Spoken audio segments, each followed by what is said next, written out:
ایک حکایت مفتی شفیع صاحب نے نقل کی. حکایت سے مقصد یہ ہوتا ہے کہ آدمی کو سبق کی بات سمجھائی جائے. سچ ہے یا جھوٹ ہے یہ بحث نہیں کی جاتی. یہ میں اس لیے بتا رہا ہوں کہ ان سے سبق حاصل کیا جاتا ہے. حکایات سے قصے ہوں، کہانیاں ہوں، پرانی سبق آموز کہانیاں، واقعات ہوتے ہیں. کہا جاتا ہے کہ ایک شخص کی ملک الموت سے ملاقات ہو گئی. اب یہ ایک حکایت ہے، اس کے سچ جھوٹ پر نہ جائے، اس سے جو سبق مل رہا ہے وہ سبق حاصل کرے. آخر میں ملک الموت سے ملاقات ہو گئی.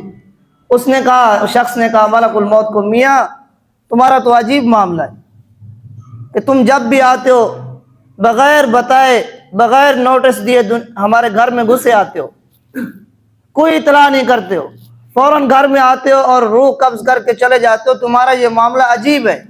دنیا میں جب کوئی عدالت کسی کو بلاتی ہے پہلے اس کو نوٹس بھیجتی ہے کہ آؤ تمہاری عدالت میں پیشی ہے.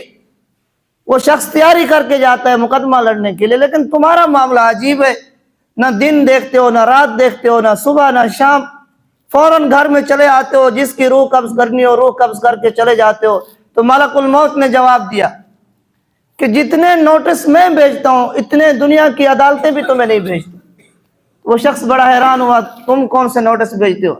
اس نے کہا تم دیکھتے نہیں ہو، تم دیکھتے نہیں ہو، تمہارے آس پاس روزانہ کتنے اعلانات ہوتے ہیں کہ آج فلاں قضاء الہی سے انتقال کر گیا، آج فلاں دنیا سے چلا گیا.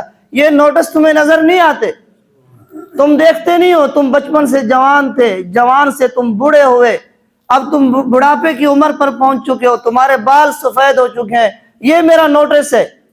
جب تمہارے بال سفید ہونا شروع ہو جائیں تو تم آخرت کی تیاری کرنا شروع کر دو. جب تمہارے گھروں کے اندر تمہاری اولاد کی اولاد آ جائے، تمہارے پوتے تمہارے نواسے آ جائیں، تو تم سمجھ جاؤ کہ اب ہمارا بستر بوریا گول کرنے کا وقت آ چکا ہے. اس لیے کہ یہ دنیا ایک اسٹیج ہے، ہر کسی نے اپنا کردار ادا کرنا ہے. جب اولاد کی بھی اولاد آ جائے، یہ روایات کا مفہوم ہے، تو انسان کو سمجھ جانا چاہیے اب ہمارا بلاوے کا وقت قریب آ گیا. جب گھر کے صحن میں پوتے پوتیاں نواسے نواسیاں آ جائیں تو یہ بلاوے کا ایک وہ ہوتا ہے. تو ملک الموت نے کہا یہ سارے میرے نوٹس ہیں، میں انسان کو تنبیہ کرتا ہوں کہ میرا آنے کا وقت آ چکا ہے، لیکن انسان تم اتنے غافل ہو، میرے ان نوٹس پر، ان اعلانات پر توجہ نہیں کرتے ہو. بالکل اسی طرح ہمارے آس پاس 2024 میں دیکھیں کتنے دوست ہمارے ساتھ بیٹھتے تھے، کتنے دوست ہمارے ساتھ بیٹھتے تھے، لیکن آج ان کے چہرے ہمیں نظر نہیں آتے، آج وہ دنیا سے چلے گئے. بالکل اسی طرح 2025 کا آخری جمعہ آئے گا، ہم میں سے جہاں ہو سکتا ہے بہت سارے چہرے نہیں ہوں گے. تو دنیا میں کوئی آ رہا ہے کوئی جا رہا ہے، یہ آنا یہ جانا دنیا میں لگا رہے گا. کسی کے جانے سے دنیا کو فرق نہیں پڑتا.